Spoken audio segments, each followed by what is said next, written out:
नमस्कार। आज अरविंद केजरीवाल नए विवाद में फंस गए।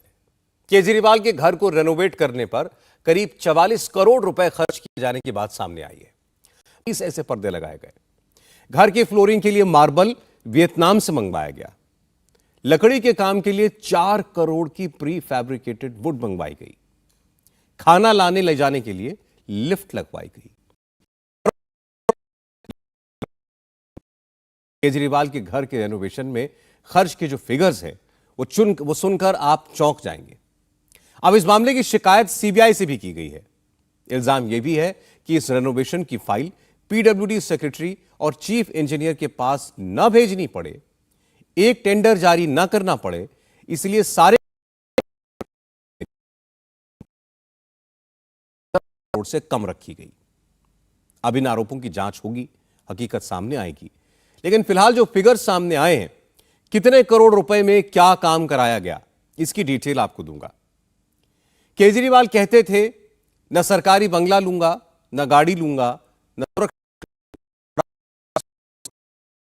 रेनोवेशन करवाने की बात सामने आई तो बीजेपी ने इसे बड़ा मुद्दा बनाया। बीजेपी ने इल्जाम लगाया कि केजरीवाल का असली चेहरा अब सामने आ रहा है। जब दिल्ली की जनता कोरोना से जूझ रही थी, उस वक्त अरविंद केजरीवाल अपने घर के रेनोवेशन की प्लानिंग कर रहे थे। चुपके चुपके करोड़ों रुपए का बिल पास करवा रहे थे। बीजेपी के इल्जाम और इस मामले में आम आदमी पार्टी की सफाई भी आपको दिखाऊंगा।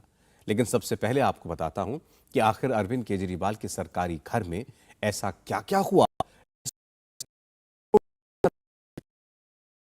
अरविंद केजरीवाल दिल्ली के जिस चीफ मिनिस्टर हाउस में रहते हैं, वो सरकारी बंगला 80 साल पुराना है। अंग्रेजों के जमाने का एक शानदार घर। करीब 1400 स्क्वायर मीटर में फैले इस बंगले में अरविंद केजरीवाल, ये बंगला 2 मंजिला था, लेकिन अब रेनोवेशन के बाद 1 मंजिल और बढ़ा दी गई है और इसका टोटल एरिया बढ़कर 1905 स्क्वायर मीटर हो गया। रेनोवेशन का काम 2020 से शुरू हुआ। बजट का किस्तों में अप्रूवल हुआ और कुल खर्चा हुआ 44 करोड़ 78 लाख रुपए। वैसे पीडब्ल्यूडी ने शुरुआत में जो एस्टीमेट बनाया था, उसमें 30 करोड़ खर्च होने का अनुमान था। इसके लिए उस वक्त के पीडब्ल्यूडी मिनिस्टर सत्येंद्र जैन ने 1 सितंबर 2020 को मंजूरी दी थी। केजरीवाल के बंगले के अलावा वहीं बने उनके कैंप ऑफिस के रेनोवेशन पर भी 8 करोड़ 11 लाख रुपए खर्च किए गए। वैसे केजरीवाल के सरकारी बंगले में जो काम हुआ है, उसके लिए रेनोवेशन ये शब्द सही नहीं, क्योंकि ये बंगला करीब करीब काम हुआ है। प्लम्बिंग और लाइटिंग का काम हुआ है, इंटीरियर का काम हुआ है। केजरीवाल के सरकारी घर को सजाने के लिए 2446 स्मार्ट लाइट्स लगाई गई हैं। इसके अलावा बिजली बचाने वाले करीब 80 पंखे लगे हैं। चीफ मिनिस्टर हाउस में बिजली की फिटिंग पर 2.5 करोड़ रुपए से ज्यादा खर्च किया गया। फायर फाइटिंग के इंतजाम में 3.25 करोड़। किचन को 1 करोड़ की लागत से रेनोवेट किया गया और वार्डरोब एक्सेसरीज पर 2.25 करोड़ से ज्यादा रकम खर्च कर दी गई। अरविंद केजरीवाल के घर में एक डंप वेटर लिफ्ट लगाई गई है, जिससे ऊपर नीचे के फ्लोर तक लिफ्ट से खाना पहुंचाया जा सके। घर की फ्लोरिंग का मार्बल वियतनाम से, घर की दीवारों पर प्री वुडन फिनिश में 4 करोड़ रुपए खर्च हुए। वैसे तो इंटीरियर डेकोरेशन पर टोटल 11 करोड़ रुपए खर्च किए गए, लेकिन सबसे ज्यादा चौंकाने वाली कीमत अरविंद केजरीवाल के सरकारी घर में लगे पर्दों की है। दिल्ली के चीफ मिनिस्टर के सरकारी आवास में 23 पर्दे लगाए गए हैं और सबसे सस्ता पर्दा करीब 3.5 लाख रुपए का है और सबसे महंगा पर्दा लगभग 8 लाख रुपए का है। फैब्रिक रेलिंग और मोटर वाले इन पर्दों की भारी कीमत जिसने भी सुनी चौंक गया।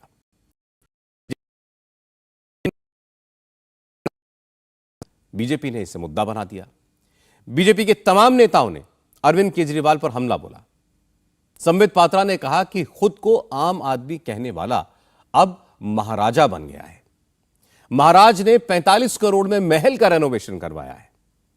संबित पात्रा ने कहा कि केजरीवाल जब चीफ मिनिस्टर बने थे तो कहते थे सरकारी गाड़ी नहीं लेंगे, सरकारी बंगले में नहीं रहेंगे, लेकिन अब वो दिल्ली के महाराजा की तरह बर्ताव कर रहे हैं। 45 करोड़ रुपए खर्च करके अरविंद केजरीवाल जी की जो सरकारी बंगला है उसका रिनोवेशन किया गया है। इस 45 करोड़ रुपए को अगर हम देखें कि किस प्रकार से खर्च किया गया है, जो सिविल लाइन में उनका सरकारी बंगलो है फ्लैग स्टाफ रोड में, आपको जान के आश्चर्य होगा। इसमें पर्दे की एक कहानी है, इसमें टाइल्स की एक कहानी है, इसमें मेटल फिटिंग्स की एक कहानी है, इसमें किचन की अपनी एक कहानी है। और ये सारे पर्दे, फिटिंग्स, इलेक्ट्रिकल लाइटिंग्स, टाइल्स, ये चिल्ला चिल्ला कर कह रहे हैं कि में रहने दो, पर्दा ना उठाओ, पर्दे में रहने दो, पर्दा ना उठाओ, पर्दा जो उठ गया तो भेद खुल जाएगा। एक एक पर्दा ये 8-8 लाख रुपए के, 23 पर्दे, 23 पर्दों का ऑर्डर दिया गया। ये वो महाराज है जो न जाने कहां से आवाज निकालते थे और कहते थे मैं कुछ नहीं लूंगा, मैं घर नहीं लूंगा, मैं बंगला नहीं लूंगा, मैं गाड़ी नहीं लूंगा, मैं लाल बत्ती कार नहीं लूंगा, मैं सरकारी गाड़ी नहीं लूंगा, मैं सिक्योरिटी नहीं लूंगा। कुछ नहीं से सब कुछ ले लूंगा जी। ये उस महाराज के रिनोवेशन की कहानी। आरोप है कि अरविंद केजरीवाल ने अपने पेरेंट्स के कमरे की अलमारी बनवाने में 12 लाख रुपए से ज्यादा रकम खर्च कर दी। बेटे और बेटी की अलमारियां बनवाने में सरकारी खजाने से 10 लाख रुपए से ज्यादा पैसे लगा दिए। केजरीवाल के बंगले के रेनोवेशन पर करोड़ों के खर्च की खबर आई तो बीजेपी के कार्यकर्ता विरोध प्रदर्शन करने केजरीवाल के बंगले तक पहुंच गए। बीजेपी कार्यकर्ताओं ने अरविंद केजरीवाल के बंगले का घेराव कर दिया, नारेबाजी शुरू हो गई।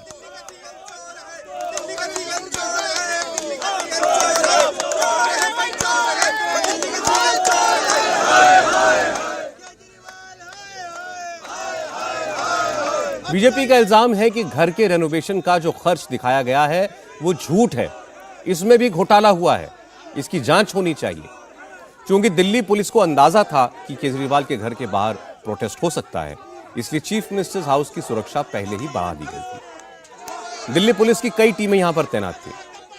जब बीजेपी के कार्यकर्ताओं ने केजरीवाल के घर के बाहर लगे बैरिकेड क्रॉस करके आगे बढ़ने की कोशिश की तो पुलिस ने उन्हें रोका। फिर प्रदर्शनकारियों की पुलिस के साथ भिड़ंत भी हुई।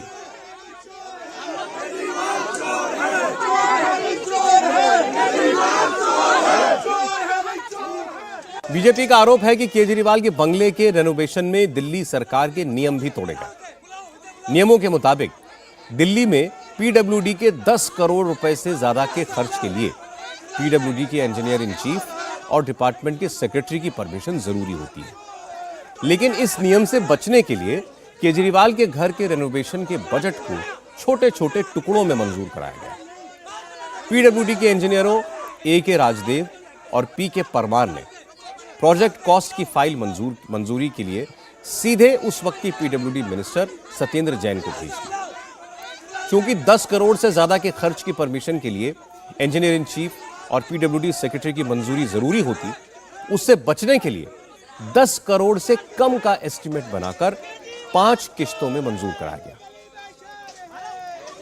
1/9/2020 को माने जब कोरोना अपने चरम पे था तब अरविंद केजरीवाल 7 करोड़ 91 लाख सैंक्शन करते हैं और 7 करोड़ 92 लाख खर्च होता है।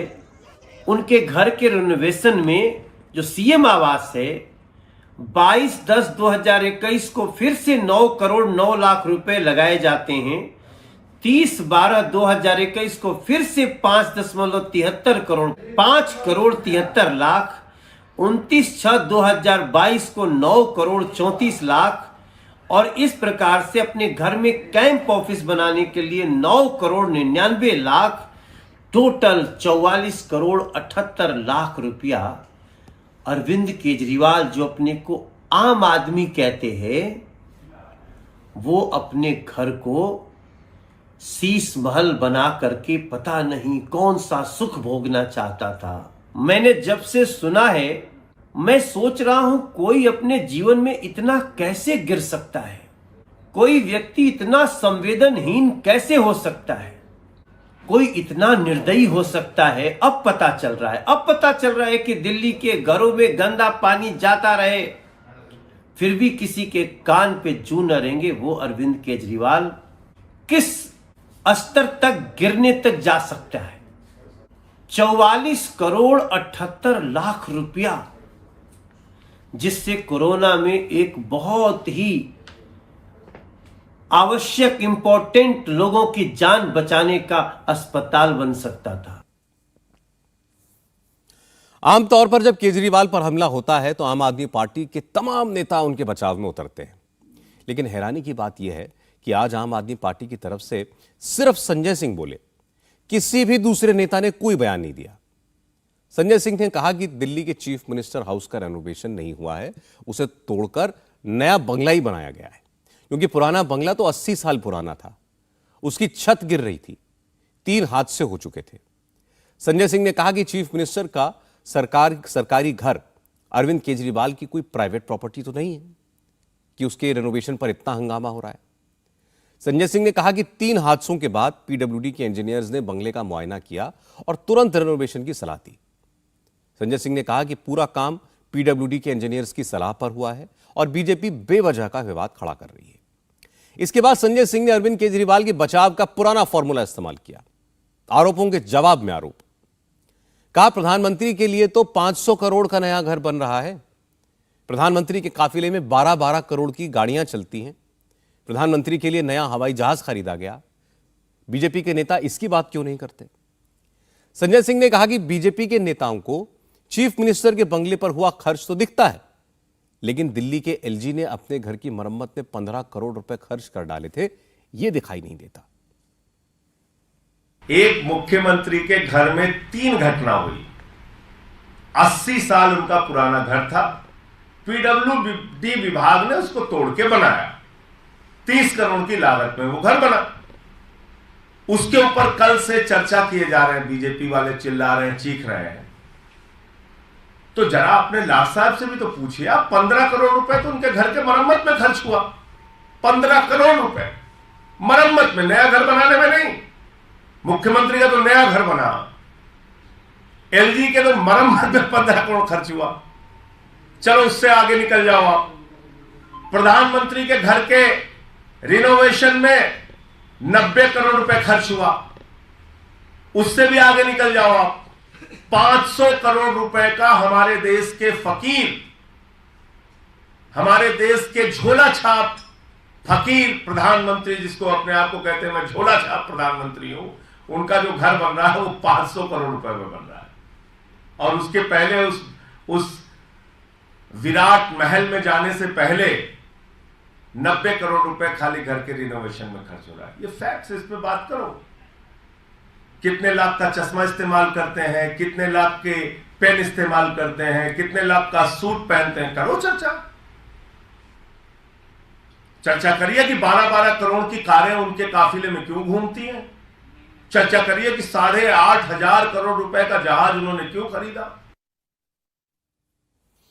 केजरीवाल के सरकारी बंगले की मरम्मत पर 45 करोड़ रुपए खर्च होने की शिकायत सीबीआई से भी की गई है। बीजेपी से जुड़ी टीना शर्मा ने इस मामले की शिकायत सीबीआई से की है। टीना शर्मा का कहना है कि केजरीवाल ने सरकारी घर के रेनोवेशन के नाम पर जनता के टैक्स के पैसे का मिसयूज किया, धोखाधड़ी की, फर्जीवाड़ा किया।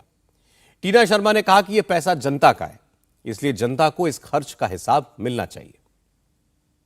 टैक्स पेयर का पैसा, जो कि मैं 30% टैक्स ब्रैकेट में आती हूं, और मैं टैक्स पेयर के पैसे की एक पैसे की मैं डिमांड चाहती हूं सीबीआई से कि इसकी जांच हो और पता चले, क्योंकि 1 करोड़ रुपए के मार्बल लगाना, 1.25 करोड़ रुपए के ऑलमोस्ट मार्बल लगाना, 8 लाख रुपए के पर्दे, मैंने तो 8 लाख के पर्दे पहली बार सुने हैं। तो मुझे ऐसा लगता है कि और 8 लाख रुपए में लोग अपना घर बना लेते हैं। दिल्ली में इस तरह की महामारी और अरविंद केजरीवाल आम पार्टी बनाने के नाम पे जिस तरह का टैलेंट उन्होंने दिखाया है करप्शन पे, क्योंकि अब बहुत पैसा आप खर्च करते हैं आपको नहीं लगता, आपका लाइफस्टाइल आपके आचार विचार को बताता है। और मुझे लगता है कि ये जो बर्बादी दिल्ली के टैक्स पेयर के पैसे की हुई है, इसकी जांच जरूर होनी चाहिए। और सीबीआई इसमें कैसा करप्शन हुआ है, इसमें किन लोगों को बेनिफिट हुआ है और अरविंद केजरीवाल ने किस तरह से इस पैसे को पानी की तरह बहाया है, इसका कहीं ना कहीं जांच जो है वो दिल्ली की जनता मांग करती है। अरविंद केजरीवाल के साथ भ्रष्टाचार के खिलाफ आंदोलन करने वाले उनके पुराने साथियों ने भी इस मामले में सवाल उठाए। केजरीवाल का साथ छोड़ चुके प्रशांत भूषण ने कहा कि केजरीवाल ने भ्रष्टाचार विरोधी मुहिम को मिट्टी में मिला दिया। बड़ी बात यह है कि इस मुद्दे पर शरद पवार को छोड़कर किसी भी विरोधी दल के नेता ने केजरीवाल को सपोर्ट नहीं किया। सिर्फ शरद पवार ने भी सिर्फ इतना कहा कि वो केजरीवाल को जानते हैं, वो एक ईमानदार आदमी है। मुझे मालूम नहीं किया था या नहीं। मुझे मैं इतना जानता हूँ कि केजरीवाल एक ऑनेस्ट चीफ मिनिस्टर है। वैसे ये बात सही है कि सरकारी बंगलों के रेनोवेशन सभी सरकारें करवाती हैं, करोड़ों रुपए खर्च होते हैं, लेकिन मुद्दा नहीं बनता। केजरीवाल के केस में मुद्दा इसीलिए बना क्योंकि केजरीवाल खुद इस तरह के खर्चों को फिजूल खर्च और करप्शन की जड़ बताते आए थे। मुद्दा इसलिए बना क्योंकि अरविंद केजरीवाल कहते थे कि वो चीफ मिनिस्टर बनने के बाद भी आम आदमी की तरह रहेंगे। अरविंद केजरीवाल ने क्या क्या कहा था, उनकी पुरानी बातों के कुछ अंश आपको सुनवाता हूं। अब देखना 3 दिन के बाद शुरू होगा, केजरीवाल बड़े बंगले में चला गया, केजरीवाल बड़े बंगले में चला गया।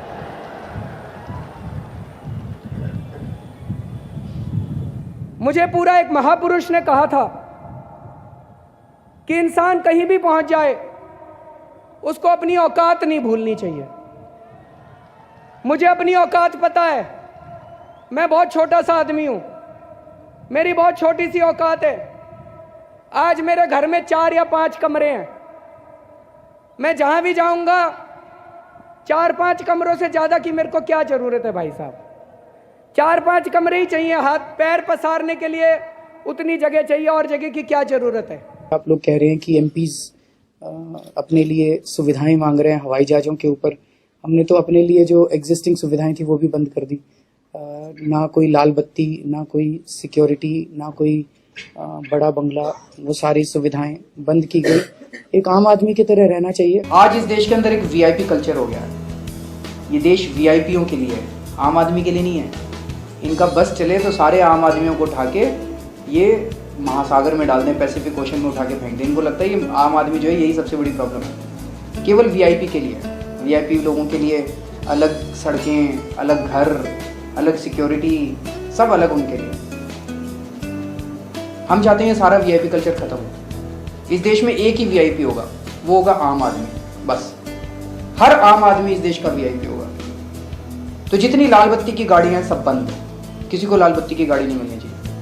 तो अगर हमारी आम आदमी की पार्टी से कोई जीतेगा तो उसको लाल बत्ती नहीं लेगा वो। दूसरा, ये इतने बड़े बड़े घरों में रहते हैं, क्यों रहते हैं? बंगला खाली करो, थोड़ा आम लोगों को भी दे दो जगह। तो इस पार्टी से जो जो नेता जीत के आएंगे, जो जो लोग जीत के आएंगे, वो बड़े बंगले नहीं लेंगे। जो शख्स अन्ना हजारे के साथ मंच पर बैठकर जनता के पैसे के दुरुपयोग की बड़ी बड़ी बातें करता था, जिसकी बातों पर दिल्ली के लोगों ने भरोसा किया हो, जिसे दिल्ली की जनता ने दिल खोलकर समर्थन किया हो, 3-3 बार चीफ मिनिस्टर की कुर्सी पर बैठाया, जिन केजरीवाल पर लोगों ने विश्वास जताया था, वो केजरीवाल 5 रुपए का पेन जेब में रखते थे। उन केजरीवाल के पास एक मफलर, एक पैंट शर्ट और एक नीला स्वेटर था। वो पुरानी छोटी सी गाड़ी से चलता था। इंसान की, एक आम आदमी की छवि देखी थी। इसलिए अगर वही अरविंद केजरीवाल अपने घर के रेनोवेशन पर अब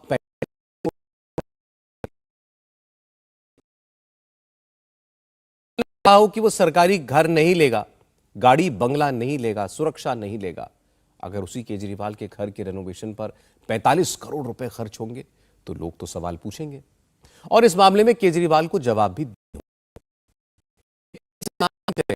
कि उस नेता ने इतना खर्च किया, उस नेता की इतनी महंगी गाड़ी है, उस नेता ने सरकारी पैसे से घर बनवा लिया। क्योंकि अरविंद केजरीवाल ये कहकर जनता के बीच गए थे कि वो दूसरों से अलग हैं, जो दूसरे करते आए हैं वो खुद नहीं करेंगे। हालांकि केजरीवाल के लिए आज एक राहत वाली खबर भी आई है। दिल्ली नगर निगम में आम आदमी पार्टी की उम्मीदवार शैली चुनाव जीत मेयर बन गई। आज दिल्ली के मेयर और डेप्यूटी मेयर का चुनाव होना था, लेकिन चुनाव से ठीक पहले बीजेपी और सोनी पांडे को मेयर और डिप्टी मेयर पद का उम्मीदवार बनाया था। आज वोटिंग थी, लेकिन वोटिंग से कुछ देर पहले ही बीजेपी ने अपने दोनों कैंडिडेट्स के नाम वापस ले लिए और आम आदमी पार्टी के दोनों उम्मीदवार विरोध चुन लिए गए। शैली दिल्ली के डिप्टी मेयर निर्वाचित हो गए हैं। चूंकि बीजेपी के उम्मीदवारों ने अपने नाम वापस ले लिए, इसलिए आम आदमी पार्टी के नेताओं ने कहा कि हार के डर से बीजेपी मैदान छोड़कर भाग गई। आज सरेंडर करके भागे हैं।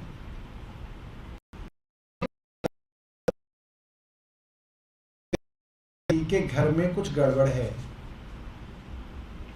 कहीं ऐसा तो नहीं कि 104 भी वोट भारतीय जनता पार्टी को नहीं पड़ने वाले थे और सारी दिल्ली के सामने और इस डर से भारतीय जनता पार्टी ने सरेंडर कर दिया। नहीं और लड़ रहे हो तो युद्ध से भागते नहीं, ये कैसी बात हुई? लड़ाई भी करेंगे, युद्ध भी करेंगे, बोल रहे हैं हम जीतेंगे और फिर युद्ध।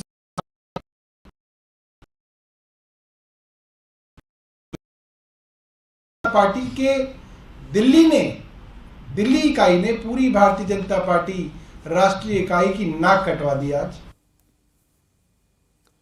एमसीडी में आम आदमी पार्टी के 134 पार्षद हैं, जबकि बीजेपी के 104 और कांग्रेस के 9 पार्षद हैं।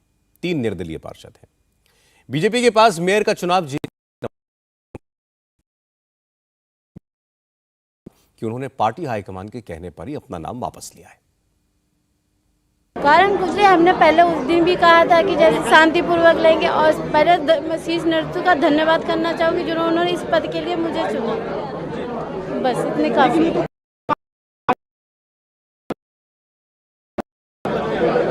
वो इसलिए कि आज हमारे वो ऑर्डर आए हैं, इसलिए तो हमने किया है। वैसे भी हमें कोई वो उसका पालन किया और उसका धन्यवाद भी करना चाहेंगे। लोकतांत्रिक प्रक्रिया में चुनाव लड़ना ही जरूरी नहीं होता। बहुत बार अपने मुद्दों को कहना जो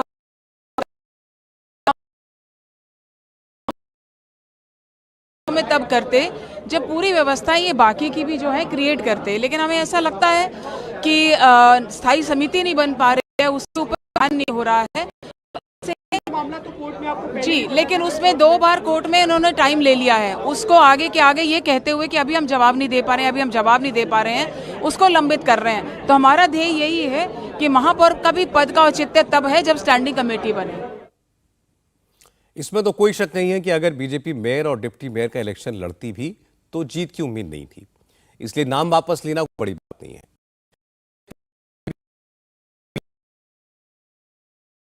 कर हंगामा हुआ था, मारपीट तक हुई थी। उस वक्त आम आदमी पार्टी ने कहा था कि बीजेपी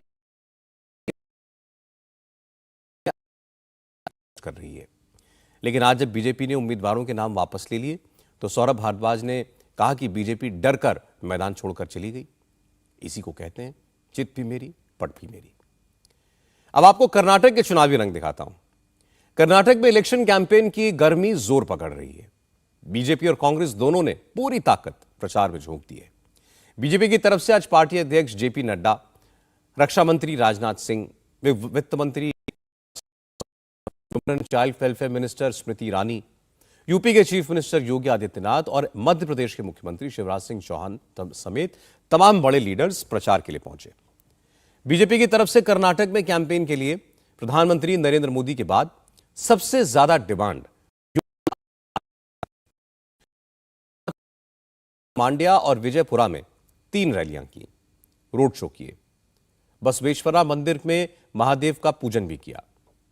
योगी ने रैलियों में कांग्रेस पर जमकर हमला बोला, पीएफआई पर बैन की बात उठाई, मुस्लिम आरक्षण का मुद्दा उठाया।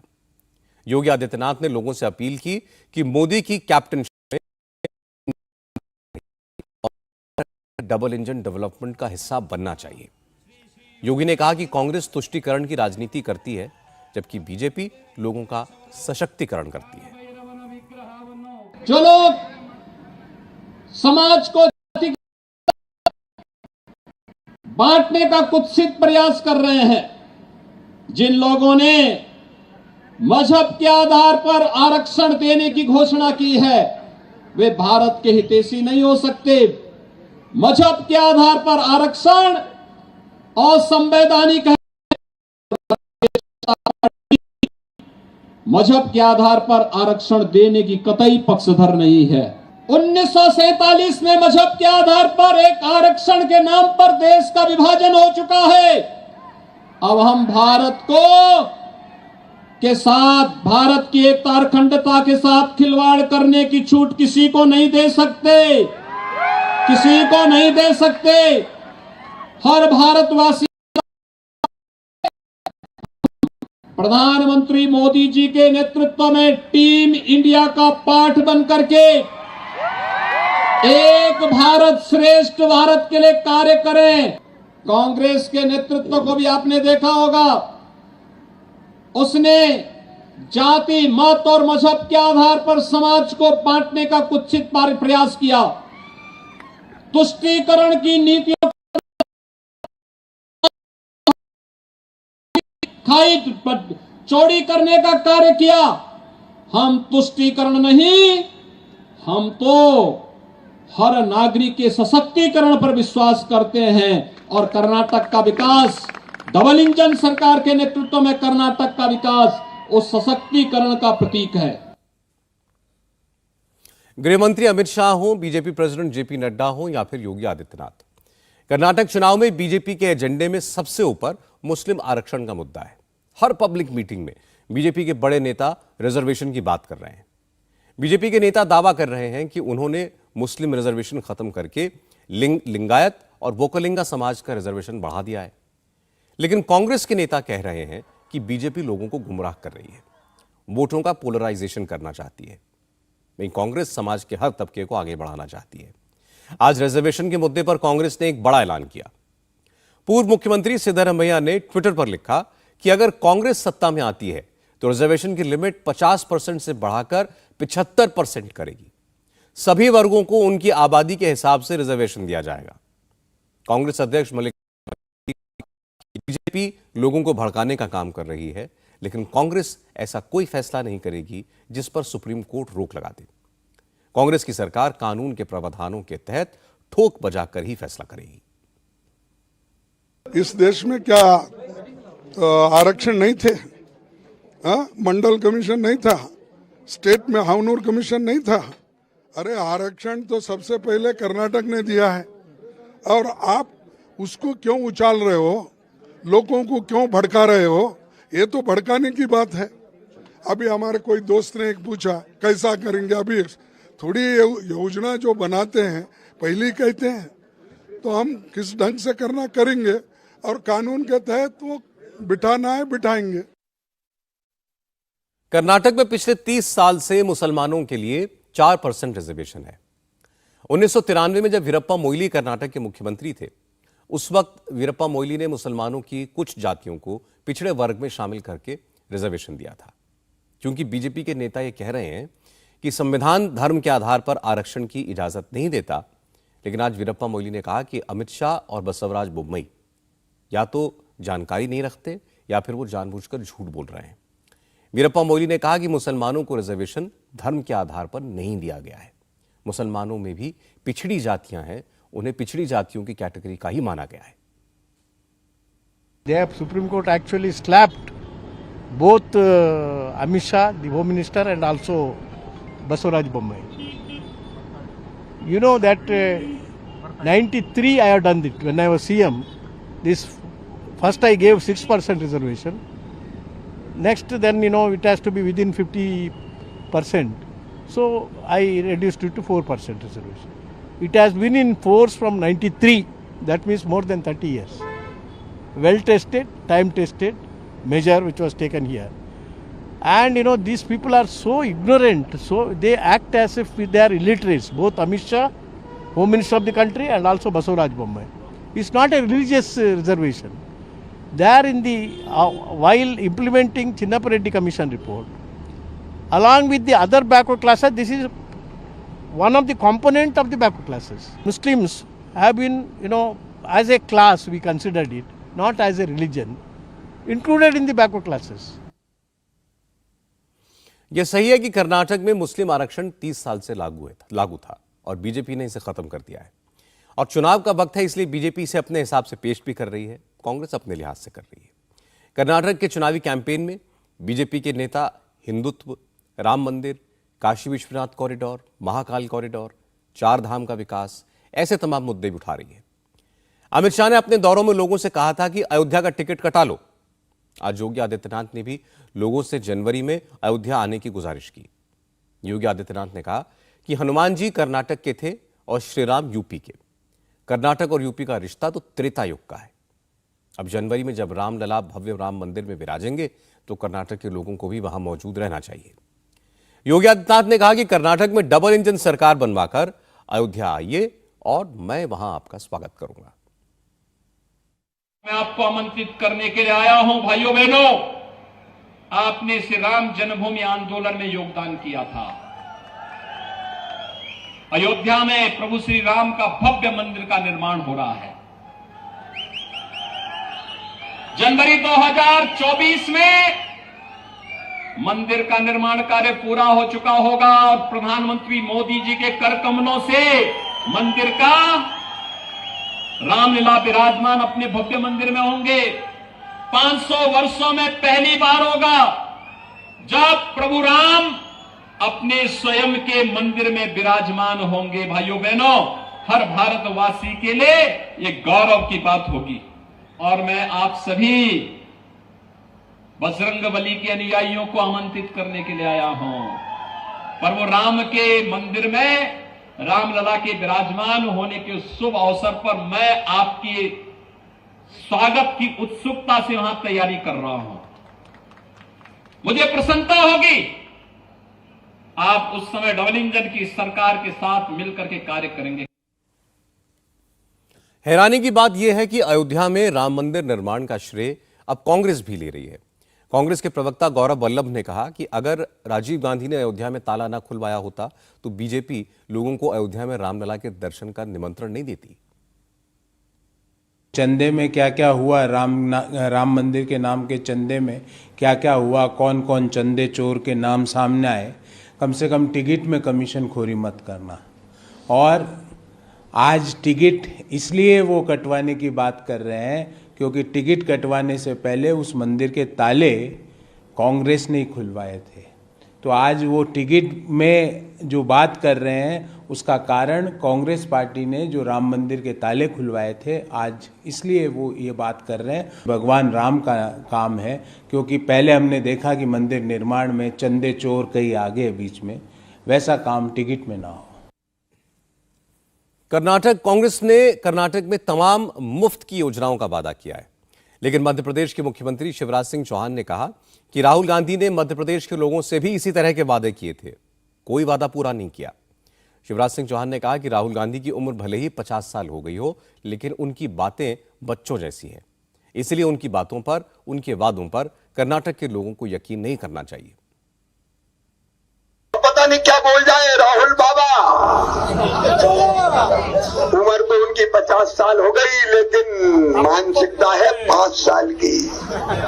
कर्नाटक में ही बोल गए सारे मोदी। कोर्ट जब कोर्ट ने सजा सुनाई तो भगते फिर रहे हैं, मोदी जी का नाम ले रहे हैं। कुछ सोच समझ के क्यों नहीं बोलते? समझ है ही नहीं मेरे बहनों और भाइयों। जिसमें बोलने की समझ नहीं है, बताओ वो गारंटी देने के लायक है क्या? ये झूठी गारंटी देने वाले। मध्य प्रदेश में गारंटी देने आए थे राहुल बाबा, 18 में सबका कर्जा माफ कर देंगे। जनता ने भी वोट दे दिए, पूरी सरकार नहीं बनी, अधूरी बनी, बहुमत नहीं मिला था, लेकिन 1.25 साल में कर्जा माफ नहीं किया। झूठी निकल गई तुम्हारी गारंटी। राहुल गांधी गारंटी दी थी मध्य प्रदेश में, बेरोजगार नौजवान, अनएम्प्लॉयड यूथ, उनको 4000 रुपया देंगे। एक थैला नहीं दिया, एक पैसा नहीं दिया, अब यह गारंटी देने आ गए हैं, झूठी गारंटी दे रहे हैं। महिला को पैसा देंगे, बेरोजगार को पैसा देंगे, ये झूठे लोग हैं, याद रखना, ये कभी वादा पूरे नहीं करते। शिवराज सिंह चौहान ने कहा कि कांग्रेस के नेता जानते हैं कर्नाटक के इलेक्शन में हार तय है, इसलिए मल्लिकार्जुन खड़गे को कांग्रेस का अध्यक्ष बनाया गया है, जिससे कर्नाटक में चुनाव की हार का ठीकरा खड़गे जी के सर पर फोड़ा जा सके। कांग्रेस तो खुद भ्रमित है। देखो, एक बात मैं कहना चाहता हूं, महात्मा गांधी जी ने आजादी के बाद कहा था कांग्रेस को भंग कर दो, क्योंकि कांग्रेस देश को आजाद कराने के लिए थी। महात्मा गांधी की बात नेहरू जी ने नहीं मानी, लेकिन राहुल गांधी जी ने महात्मा गांधी जी की बात मानी और संकल्प ले लिया कि वो कांग्रेस को खत्म करके ही छोड़ेंगे। तो कांग्रेस धीरे धीरे सारे देश से खत्म हो रही है, कहीं कोई अस्तित्व कांग्रेस का रह नहीं गया है। यहाँ भी आप देखो, एक कांग्रेस डीके शिव कुमार कांग्रेस, एक कांग्रेस सिद्धरमैया कांग्रेस और एक कांग्रेस मल्लिकार्जुन खड़गे कांग्रेस। अब खड़गे जी को तो वहां पूछते ही नहीं है बलि का बकरा बनाने के लिए। बलि का बकरा समझते हो ना, हार का बलि का बकरा खड़गे बनेगा बेचारा। बीजेपी ने अपने स्टार कैंपेनर्स को मैदान में उतारा तो कांग्रेस की तरफ से प्रियंका गांधी ने मोर्चा संभाला। प्रियंका ने श्रृंगेरी जिले में रोड शो किया। रोड शो में प्रियंका को देखने के लिए खूब भीड़ जुटी।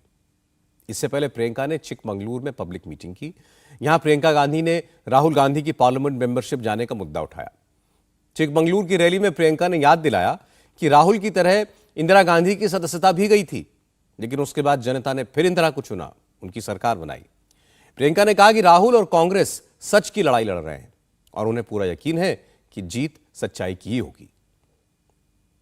मैं आज आपके यहाँ सामने खड़ी हूँ, इसी मंच पर, इसी मैदान पर, उसी तरह के मौसम में, और आज दिल से अपने परिवार के तीनों पुश्तों से मैं आपको धन्यवाद देती हूँ कि जब इंदिरा जी का सबसे मुश्किल संघर्ष का समय था तो यहाँ की जनता चिकमंगलूर उसके साथ खड़ी रही। आप खड़े रहे और आपने उनका साथ नहीं छोड़ा। उनके खिलाफ भी एक केस लगाया गया और उनको भी संसद से निकाला गया।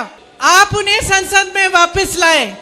आपने उन्हें आत्मविश्वास दिया कि नहीं, इस देश की जनता अभी भी आपके साथ है, इंदिरा जी आप लड़ो। आज उनके पोते राहुल गांधी को उसी तरह से फर्जी केस डालकर संसद से निकाल दिया गया है और राहुल गांधी को भी पूरा विश्वास है, मेरे पूरे परिवार को विश्वास है कि इस देश की जनता हमारे साथ खड़ी रहेगी और ये भगवान का आशीर्वाद, शिव जी का आशीर्वाद हमेशा हमारे साथ रहेगा, क्योंकि हम सत्य की लड़ाई लड़ रहे हैं, हम सच्चाई का संघर्ष कर रहे हैं। और ये जो चुनाव है कर्नाटका का, ये भी एक सच्चाई और सत्य का संघर्ष ही है।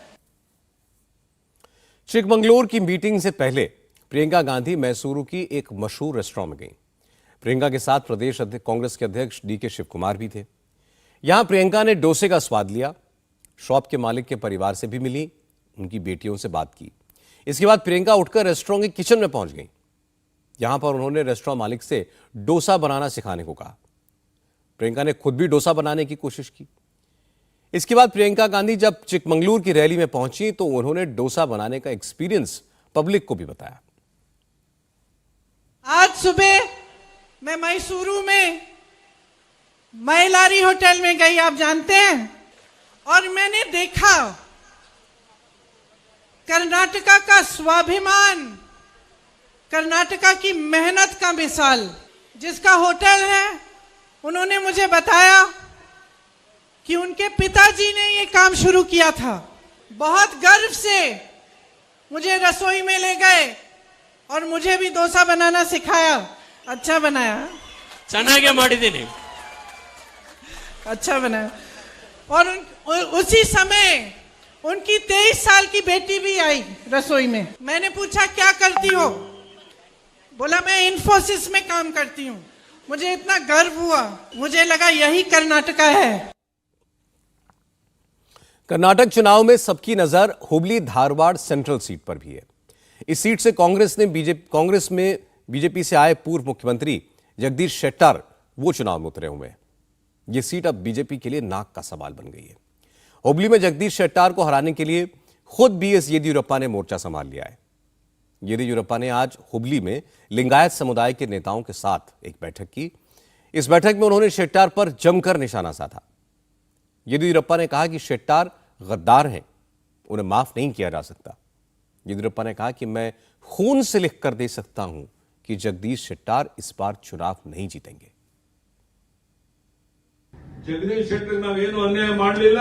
जगदीश शेट्टार के साथ हमने कोई अन्याय नहीं किया है। उन्होंने पार्टी के साथ गद्दारी की है। उन्हें किसी भी कीमत पर माफ नहीं किया जा सकता है। अब कांग्रेस में शामिल हो गए हैं, इसे कैसे सहन किया जा सकता है? यही बात बताने के लिए मैंने आपको यहां बुलाया है। मैंने इसे एक चैलेंज के रूप में लिया है। आपको भी मेरा साथ देना है।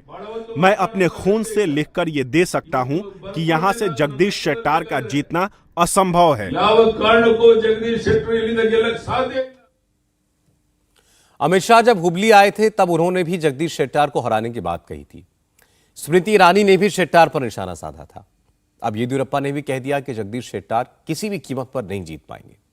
लेकिन शेट्टार ने कहा कि वो येदियुरप्पा की बद्दुआ को भी आशीर्वाद मानते हैं। येदियुरप्पा पूरी ताकत लगा लें, लेकिन हुबली धारवाड़ सेंट्रल सीट से जीत उन्हीं की होगी। Amit Shah ji, when he came to Hubli, attended the meeting, addressed the press conference, he also attacked me, and he also called to defeat Jagdish Shettar. And Smriti Irani came yesterday in Dharwad. In that also, she attacked Jagdish Shettar.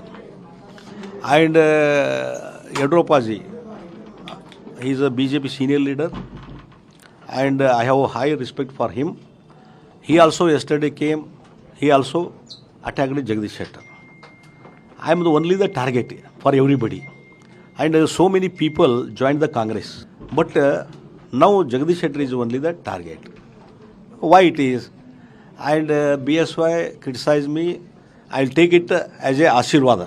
Against all these criticism, people's blessing of Hubli Dharwad people's blessing is with me, Jagdish Shettar. So I will elect with a huge margin. Sir, B.S. Yediyurappa ji is saying that Jagdish Shettar will not win from here. No, it is his wish. His wish will be converted into success for me. इस बार कर्नाटक का election interesting है। कांग्रेस और BJP के बीच कांटे का मुकाबला है। BJP के नेता जानते हैं कि अगर कांग्रेस को बहुमत से कम सीटें मिलती हैं तो उसे जेडीएस का सपोर्ट मिल जाएगा, लेकिन बीजेपी की सरकार तभी बन सकती है जब उसे पूर्ण बहुमत मिले। इसलिए बीजेपी के नेता इस बार कर्नाटक के चुनाव में अपनी पूरी ताकत लगा रहे हैं। आगे बढ़ते हैं। महाराष्ट्र में न सरकार बदली है न हालात बदले हैं, लेकिन मुख्यमंत्री के नए नए दावेदार, नए नए चेहरे सामने आ रहे हैं। एनसीपी के नेता अजीत पवार को चीफ मिनिस्टर के रूप में प्रोजेक्ट कर रहे हैं और बीजेपी के नेता देवेंद्र फडणवीस को मुख्यमंत्री के तौर पर पेश कर रहे हैं। आज मुंबई से लेकर नागपुर तक अजीत पवार के पोस्टर होर्डिंग नजर आए, जिसमें अजीत पवार को भावी मुख्यमंत्री के रूप में दिखाया गया है। ये पोस्टर्स ऐसे मौके पर लगाए गए हैं जब मुंबई में एनसीपी के यूथ विंग के एक प्रोग्राम में खुद शरद पवार शामिल होने के लिए पहुंचे थे।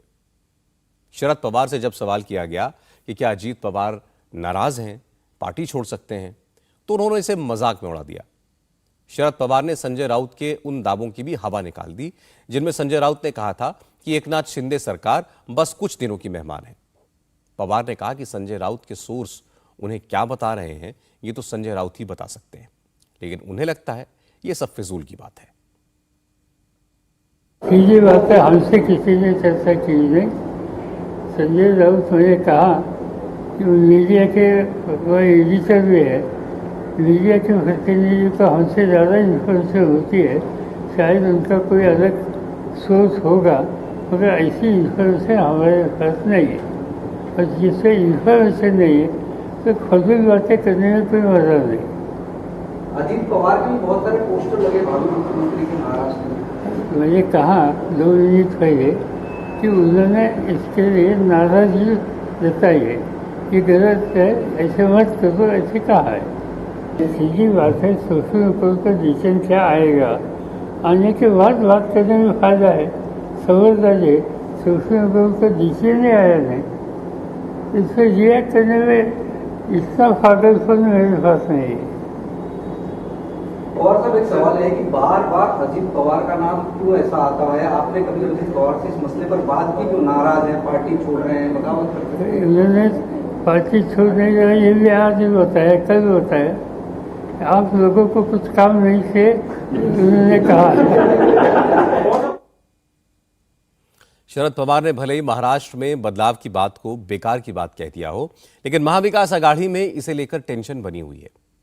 महाराष्ट्र कांग्रेस के अध्यक्ष नाना पटोले ने कहा कि हालात बदलेंगे तो बदलाव भी होगा, लेकिन उसके बाद मुख्यमंत्री कौन बनेगा, किस पार्टी का बनेगा, इस पर नए सिरे से बात होगी। नाना पटोले ने कहा कि वक्त बदल चुका है, अब जिसकी सीटें ज्यादा होंगी मुख्यमंत्री भी उसी का होगा। हमने कहा कि जो मिनिमम कॉमन प्रोग्राम जो दिया गया था वो राज्य की जनता के हित के लिए दिया गया था। राज्य में किसको मुख्यमंत्री बनना है, किसको डीसीएम बनना है, कांग्रेस ने कहा हमें स्पीकर बनना है, वो आप सबको पता है, वो फार्मूला वो ये सरकार तक था। अभी जिसकी तादाद ज्यादा रहेगी उसी का मुख्यमंत्री बनेगा, ये सिंपल फार्मूला है। और कांग्रेस सबको लेके चलने की काम यहाँ पर कोशिश कर रही है, और कांग्रेस की कोशिश को दरार डालने का काम कुछ लोग, कोई दल नहीं कर रहे, कुछ लोग कर रहे हैं, और मुझे लगता है कि वो इसमें सफल नहीं होगा। इंटरेस्टिंग बात यह है कि नागपुर में अजीत पवार के पोस्टर्स के साथ साथ देवेंद्र फडणवीस के भी पोस्टर्स नजर आए। कल कुछ लोगों ने नागपुर में फडणवीस के भी पोस्टर लगाए और उन्हें महाराष्ट्र के अगले मुख्यमंत्री के रूप में दिखाया गया। महाराष्ट्र बीजेपी के अध्यक्ष चंद्रशेखर बावनकुले समेत बीजेपी के तमाम नेता कह चुके हैं कि उनके लिए देवेंद्र फडणवीस ही चीफ मिनिस्टर हैं और भविष्य में फडणवीस ही सीएम बनेंगे। ये बात शिंदे गुट के नेताओं को बुरी लग रही है, लेकिन वो खुलकर बोल नहीं रहे। आज शिंदे गुट के लीडर कृपाल तुमाने ने कहा कि शिंदे और फडणवीस की सरकार अच्छी चल रही है, इसलिए अगला चुनाव एकनाथ शिंदे की अगुवाई में ही लड़ा जाएगा। हमारा भारतीय जनता पार्टी और शिवसेना में जो बातचीत हुई है उसके हिसाब से मुख्यमंत्री साहब शिंदे साहब है अभी, और आदरणीय शिंदे साहब और आदरणीय देवेंद्र जी फडणवीस साहब के इस नेतृत्व में इस महाराष्ट्र में सबसे अच्छी सरकार, आज तक की अच्छी सरकार चल रही है। 2024 का जो चुनाव होने वाला है विधानसभा और लोकसभा का, इस राज्य में, महाराष्ट्र राज्य में, कल भी सम्माननीय देवेंद्र जी ने बताया कि हम शिंदे साहब के नेतृत्व में चुनाव लड़ने वाले, तो लड़ने वाले हैं। हम शिंदे साहब के नेतृत्व में लड़ेंगे, चुन के आएंगे, फिर हमारी सरकार बनेगी, फिर हम सत्ता में आएंगे। संजय राउत को उम्मीद है कि सुप्रीम कोर्ट शिंदे गुट के 16 विधायकों की सदस्यता खत्म कर देगा। उसके बाद शिंदे सरकार अल्पमत में आ जाएगी, फिर से महाविकास आघाड़ी की सरकार बनेगी। बस इसीलिए चीफ मिनिस्टर की कुर्सी को लेकर कयास लगाए जा रहे हैं। लेकिन मजे की बात यह कि सुप्रीम कोर्ट क्या फैसला देगा ये कोई नहीं जानता, इसलिए महाराष्ट्र में क्या होगा फिलहाल इस पर बात करने का कोई मतलब नहीं है। छत्तीसगढ़ के दंतेवाड़ा में आज एक बड़े नक्सली हमले में 11 जवान शहीद हो गए। शहीद होने वालों में डिस्ट्रिक्ट रिजर्व गार्ड के 10 जवान और एक ड्राइवर शामिल हैं। असल में दंतेवाड़ा के अरनपुर जिले में बड़ी तादाद में नक्सलियों के मूवमेंट की खबर मिलने के बाद डीआरजी की टीम को सर्च ऑपरेशन के लिए भेजा गया था। सर्च ऑपरेशन के दौरान इस टीम ने बड़ी तादाद में हथियार बरामद किए, लेकिन जब यह टीम ऑपरेशन खत्म करके वापस हेडक्वार्टर लौट रही थी तभी रास्ते में आईईडी ब्लास्ट हुआ। जिस गाड़ी में जवान बैठे थे वो गाड़ी ब्लास्ट में उड़ गई और इस हमले में 10 जवान और एक ड्राइवर की जान चली गई। कई जवान गंभीर रूप से घायल हैं। छत्तीसगढ़ में 2 साल के बाद यह सबसे बड़ा नक्सली हमला है। नक्सली हमले के बाद छत्तीसगढ़ के चीफ मिनिस्टर भूपेश बघेल ने अपना कर्नाटक दौरा रद्द कर दिया है। वो कल घटनास्थल पर जाएंगे। जिस जगह यह हमला हुआ वो राजधानी रायपुर से करीब 450 किलोमीटर दूर एक जंगली इलाका है। बस्तर के आईजी ने बताया कि नक्सलियों ने घात लगाकर हमला बोला। थाना अरनपुर क्षेत्र में पूर्व हिडमा इलाका में दरबा डिविजन माओवादी कैडर्स का उपस्थिति के सूचना पर दंतेवाड़ा डीआरजी द्वारा एक अभियान संचालित की गई थे। अभियान के पश्चात तब जिला मुख्यालय दंतेवाड़ा वापस लौटा थे। इस दौरान अरनपुर एवं समेली के बीच में डीआरजी गाड़ी को आईडी के माध्यम से माओवादी द्वारा टारगेट की गई। उस घटना में हमारे एक वाहन आईडी के चपेट में आ गए थे। उसमें 10 डीआरजी जवान एवं एक सिविलियन ड्राइवर, कुल 11 लोग का शहादत हो गई। अतिरिक्त री इन्फोर्समेंट पार्टी CRPF DRG घटनास्थल पहुंच गई है। अभी घटनास्थल से सभी शहीदों के बॉडी को इवैक्यूएशन का कार्रवाई की जा रही है। स्पॉट में सीनियर ऑफिसर्स का भी अभी पहुंच गई है। अभी लगातार सर्चिंग अभियान जारी है। इस घटना पर प्रधानमंत्री, गृहमंत्री, कांग्रेस अध्यक्ष मल्लिकार्जुन खड़गे, राहुल गांधी सबने शोक जताया। सभी नेताओं ने शहीद जवानों के परिजनों के प्रति संवेदना व्यक्त की। आज केंद्रीय कैबिनेट की मीटिंग में 10 जवान शहीदों को श्रद्धांजलि दी गई। गृहमंत्री अमित शाह ने फोन पर छत्तीसगढ़ के मुख्यमंत्री भूपेश बघेल से बात की। वहीं बीजेपी ने इस घटना के लिए छत्तीसगढ़ की सरकार को कटघरे में खड़ा किया। राज्य के पूर्व गृहमंत्री बृजमोहन अग्रवाल ने कहा कि मध्य प्रदेश, महाराष्ट्र और ओडिशा में तो नक्सलियों के खिलाफ अभियान चलाए जा रहे हैं, लेकिन भूपेश बघेल सिर्फ बातें करते हैं, इसलिए नक्सलियों के हौसले बुलंद हैं। सरकार को जिस गंभीरता से नक्सलवाद की समाप्ति के लिए कार्रवाई करना चाहिए, सरकार गंभीरता से कार्रवाई नहीं कर रही है। अभी 7 दिन पहले ही एक विधायक के ऊपर में हमला हुआ। लगातार सिविलियंस को मुखबिर के नाम पर मारा जा रहा है।